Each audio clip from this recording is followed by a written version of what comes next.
জাপানের কাঁধে বন্দুক রেখে আক্রমণ করছেন ডোনাল্ড ট্রাম্প। আমেরিকা নিজে খারাপ হবে না, অথচ জাপানকে সামনের দিকে ঠেলে দিচ্ছে। হ্যাঁ, তাইওয়ান নিয়ে তুঙ্গে চীনা বিবাদ। তাইওয়ান ঘিরে এশিয়ায় যুদ্ধের ডঙ্কা। মুখোমুখি জাপান চীন। চীনা রেডার লকে জাপানি যুদ্ধ বিমান। আকাশে কি তবে যুদ্ধের মহড়া তৈরি হচ্ছে? দূত ডেকে ধমক জাপানের। পাল্টা চরম শিক্ষার হুঁশিয়ারি চীনের।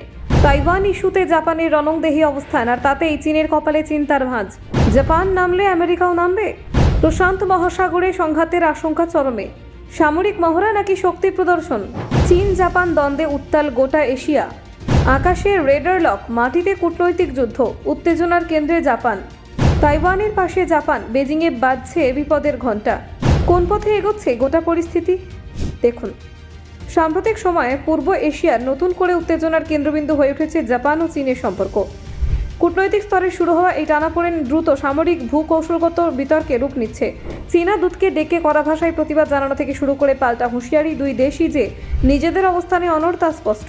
এই উত্তেজনার প্রকাশ্য সূত্রপাত একটি সামরিক মহড়াকে ঘিরে। জাপানের দাবি, তাদের সামরিক মহড়ার সময় হঠাৎ করে যুদ্ধ বিমানের ফায়ার কন্ট্রোল রেডার লক হয়ে যায়। এমন ঘটনা সাধারণত শত্রুপক্ষের তরফে সরাসরি আক্রমণের আগাম সংকেত হিসেবে ধরা হয়।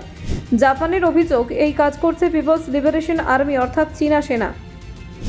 চীন অবশ্যই অভিযোগ উড়িয়ে দিয়ে সুর আরও চড়িয়ে দিয়েছে। চীনা বিদেশ মন্ত্রকের বক্তব্য, জাপান যদি পরিস্থিতিকে নিয়ন্ত্রণের বাইরে নিয়ে যায়, তার সম্পূর্ণ দায় তাদেরই নিতে হবে।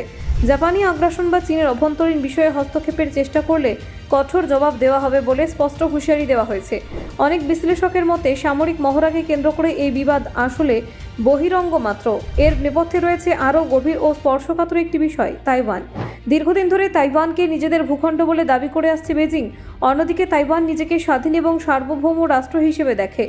এই তাইওয়ান ইস্যুতে এবার প্রকাশ্যে অবস্থান নিতে শুরু করেছে জাপান। টোকিওর বক্তব্য, তাইওয়ানের সার্বভৌমত্ব রক্ষা করা শুধু একটি দ্বীপরাষ্ট্রের বিষয় নয়, বরং পুরো প্রশান্ত মহাসাগরীয় অঞ্চলের নিরাপত্তার সঙ্গে তা জড়িত। জাপানের মতে এই রাজনৈতিক দায়িত্বের পাশাপাশি আঞ্চলিক স্থিতিশীলতার প্রশ্ন। জাপানের নতুন সরকারের মনোভাব এক্ষেত্রে আগের তুলনায় অনেক বেশি আক্রমণাত্মক। প্রধানমন্ত্রী সানায়ে তাকাইচির নেতৃত্বে জাপান স্পষ্ট করে জানাচ্ছে, তারা আর নিরপেক্ষ দর্শকের ভূমিকায় থাকতে রাজি নয়। এই পরিবর্তিত অবস্থানেই চীনের সবচেয়ে বড় উদ্বেগের কারণ হয়ে দাঁড়িয়েছে।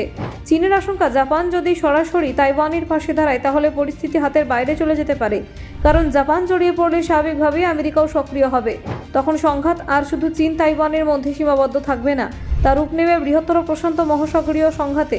এই আশঙ্কা থেকেই চীন জাপানকে ঘিরে সামরিক চাপ বাড়াতে শুরু করেছে বলে মনে করা হচ্ছে। জাপানের আশেপাশে জলসীমা ও আকাশপথে চীনা সেনার গতিবিধি বেড়েছে। এর পাশাপাশি অর্থনৈতিক স্তরেও চাপ সৃষ্টি করা হচ্ছে বলে অভিযোগ। চীন ইতিমধ্যে জাপানের একাধিক পণ্যের ওপর নিষেধাজ্ঞা আরোপ করেছে। এর পাল্টা জবাবে জাপানও চীনা পণ্যের ওপর বিধিনিষেধ চাপিয়েছে। ফলে কূটনৈতিক দ্বন্দ্বের সঙ্গে সঙ্গে অর্থনৈতিক সংঘাতও ক্রমশ তীব্র হচ্ছে। ব্যুরো রিপোর্ট, অজানার দেশে।